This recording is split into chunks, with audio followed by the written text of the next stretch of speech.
Hey, what's up, everybody? Welcome to episode 35 of the Halving Report. I'm Brad Mines, your host. The price of Bitcoin is about $13,500 US dollars or 17,900 Canadian dollars. There's about 1,282 days or 42 months left until the next Bitcoin halving. On today's episode of the Halving Report, we get to listen to Emilia from the Safex team.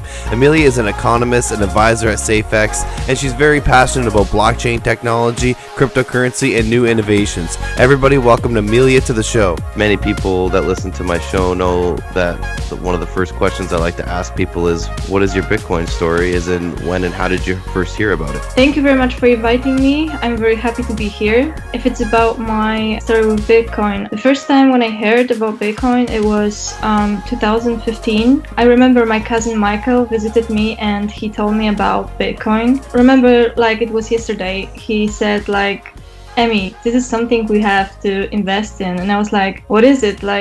And he said it's a digital money, and I was like, man, please, some digital coins. Like, I don't think so, but but he left me a book about Bitcoin. By the way, I still have that one. And at that time, I didn't dig into this so much. I just acknowledged that I just acknowledged what he said, and I thought that okay, maybe I will just read more about it, and I will let you know what I think. So soon after, there was a conference in my hometown in Poznan, and there was a conference about cryptocurrency and the blockchain generally.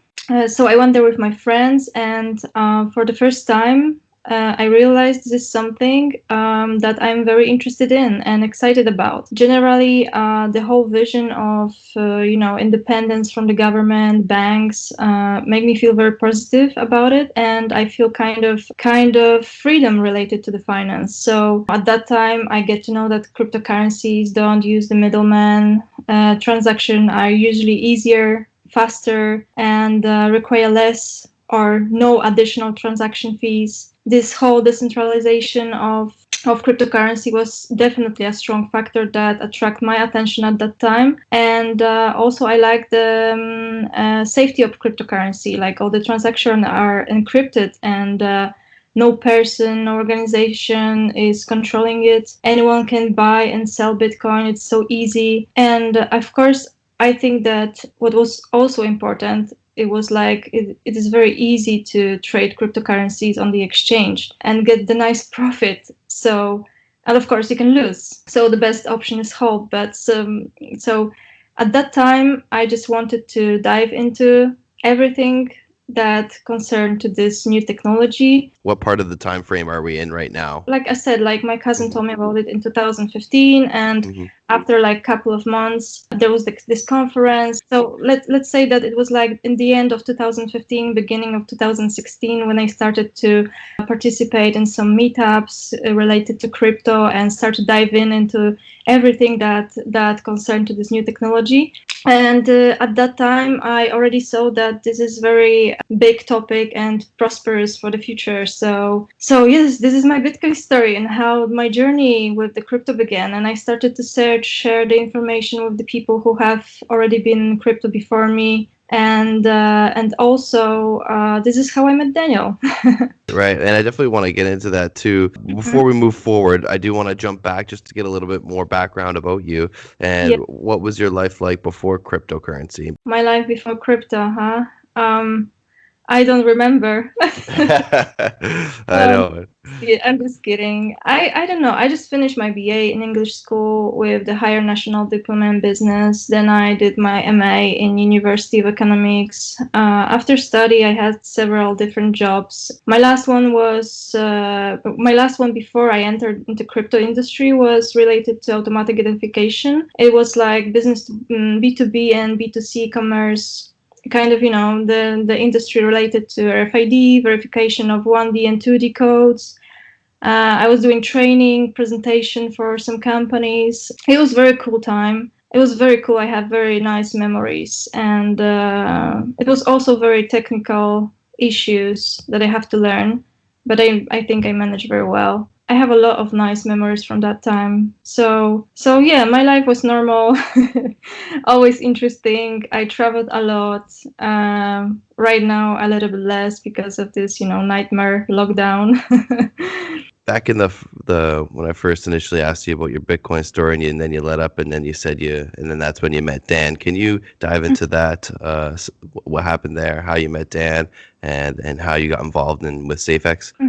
I've been involved into Safex pretty early. Like before we started to do the Safex together with Daniel, we met in one of those conferences about blockchain and technology. It was in Poland, and we have been talking a lot, spent many hours talking, sharing thoughts. We very quickly realized that we share a common interest and we are inspired by the same things. Soon after, Daniel offered me to build Safex with him and move to Serbia. So I barely spent any time on this decision. I knew already I want to do crypto. I want to contribute as much as I can, taking part in mass adoption. And also, I think that Daniel's vision of Safex totally matched my beliefs about how the cryptocurrency ecosystem should look like. So I moved to Belgrade, and this is how it started. In the beginning, we've been looking for an office.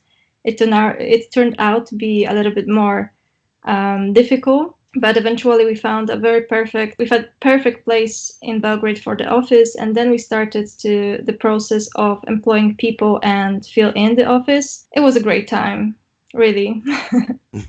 Yeah, no, the whole story seems very exciting.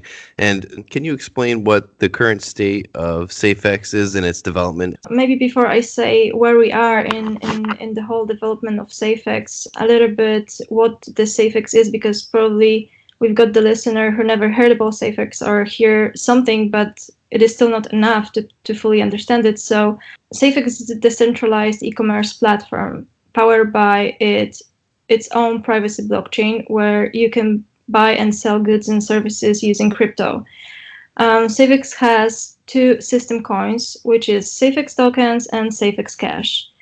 You can log in your Safex token and then earn revenue from the marketplace activity growth. You can also mine Safex cash that is CPU and GPU mineable. So yes, so this is in a few words what Safex is. And if it's about development and where we are right now, probably you won't hear from me more than you can read an update. But what I can say is that definitely the priority for all of us right now is to launch the Safex marketplace. So currently we are almost done with the StageNet 2 and preparing for launching mainnet. Before that, we can expect releasing white paper of the Safex marketplace. Right now, Daniel and Igor are working on it, so it is in good hands. Also, we will have technical documentation for developers, and of course, we work on the Word Marketplace Word design. Also, listing Safex on the new exchanges is very significant to us right now, so we are working on it. Of course, it takes some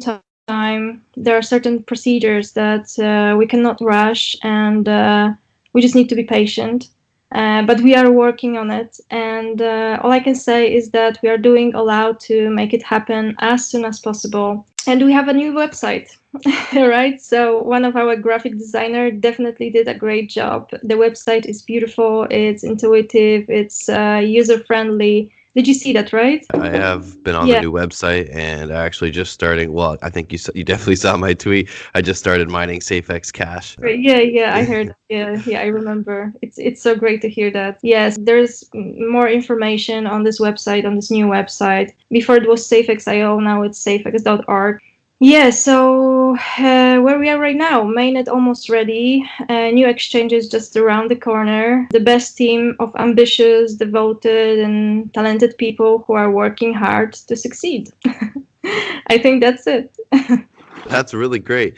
And you had a really excellent explanation of what Safex actually is. It's probably the best explanation I've heard about it. So the community that seems so strong in Safex. How is it that Safex can be able to have such strength before you guys even have your marketplace even implemented yet? Yeah, that's a very good question. It's true. We have the best community ever. There are a lot of supporting, dedicated people involved into Safex so much that I almost want to treat them as my team. Actually, we are all the whole big team. Our community is doing a really great job with supporting us. I think the explanation is very simple. this is community project, and this is the answer. What means there is no owner, there is no company, we are all equal here. There is only decentralized platform where transaction can be made by everybody, everywhere, anytime. And this is what people want. There is no middleman, no monthly fees. Every transaction is private, only is seen only by you. I really appreciate privacy, especially nowadays in the world where we are invigilated by social media so much. And yeah, there's this 5% revenue share for token holders. This is also a very strong factor for the community. The network charges a provision from trading, and it's only 5% of all sales offers of goods and services, right? This 5% comes back to Safex token holders, and it is divided into a proportion that is equal to your shares. So the more Safex token you log in the beginning, the better for you. So what is the best is that 100% of these platform fees are distributed to the token holders. So I think this is also a very strong advantage for our community. And also, I believe we have this strong community because we have very strong leader. Daniel is an inspiration for many people. Those who know him personally know that he's ready to make many sacrifices. He's very diligent, he's a very hardworking person, and very persistent in what he's doing. So he put his whole heart into Safex. And I think the community appreciate that very much. And also I think that what makes Safex community so strong is to understand how it works and how much Safex can give you. People just love the whole vision of decentralized e-commerce platform with privacy coins that allow you to be anonymous when making blockchain transaction. The truth is, people who really took the time to study and analyze the Safex, very aware of the potential, and you don't need to convince them to go to the Excalibur.com exchange and invest in Safex, or to create a store on the World Marketplace so they could sell and buy products and services and earn incentives. Those people are smart enough to see the opportunity. And perfect example is a rising number of Safex Cash miners, right? So yes, we have the best community. Safex is a community project. Everybody can contribute. I really agree with you. After speaking with Dan and following him for a while on Twitter, I really like him. I haven't met him in person before, but just the things he says, he's a very philosophical Bitcoiner and very passionate. So are we expecting then for the 5% commission, I guess, off of Safex purchases, that to go live when the marketplace goes live in some short time? Yeah, definitely yes. Yeah. One of the other questions I have for you is, in an industry that's mostly male dominated, do you find that there are any challenges as a woman in this space? You are the first woman on my show. It's kind of refreshing to speak to and to see more women in this space so passionate about it. Wow. I didn't know I'm first. That's great. Yeah, you are. Thank you very much. I'm honored. To be honest, I never met with any discrimination for the fact that I'm a girl. I think it's opposite. Like from the beginning, I feel a lot of support from the male part. They were more like, we are impressed, happy, like proud you're with us, that kind of emotion rather than some negative feelings, So, well, no, I don't think I feel any special challenges because of the fact that I'm a woman. It's true that this crypto space is dominated by men, no doubts. I remember my first conference about crypto when I came up. There were maybe over 70 people, and apart from me, it was very hard to find any other girl. Literally, I think I was the only girl in this conference room. And of course, some of the thoughts crossed my mind, like, what am I doing here? Like, should I be here? Is it the right place for me? What the hell? What am I doing? Quickly, I realized this is the right place and the right time, and I just couldn't choose better. Now I know it was one of the best choice in my life.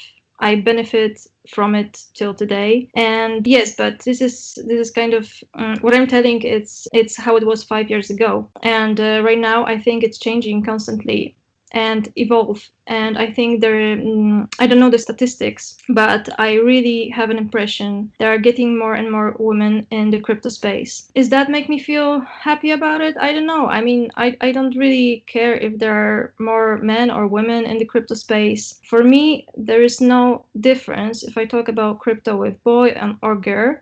However, for sure, it is nice to see other women who, apart from growing, flowers, cooking, doing regular jobs, and are also interested in new technology, self-development, and investing.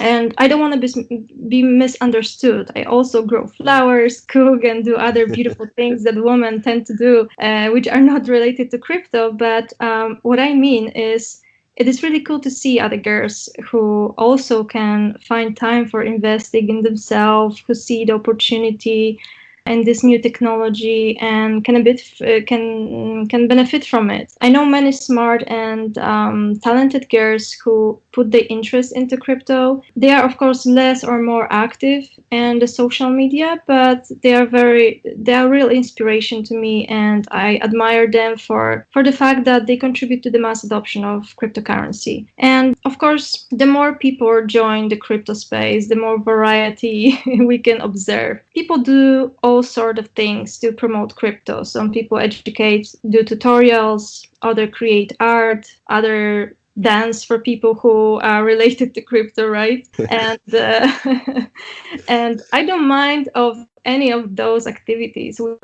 We all have different needs, for example, what make you laugh maybe make me cry, right? So if someone wants to educate about crypto, let them do the tutorials. If somebody wants to spread a good word about crypto, let them do a podcast and interviews. If somebody wants to dance, let them dance.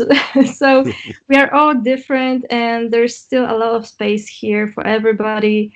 And I think the most important, is for me, something makes sense if it brings some value. So I respect everybody who contribute to crypto, no matter what it is, No, I agree. And as it keeps growing and the market cap keeps growing, more people are getting involved. You're going to see people from all walks of life inevitably come into the space. I think that was really well said, Emmy. So, do you have any final comments or questions? Or if not, you can just let us know where to follow you and where we can learn more about you and Safex. Of course, you can follow me on Twitter. It's at @emmyyami, or Instagram at @emmy.yami.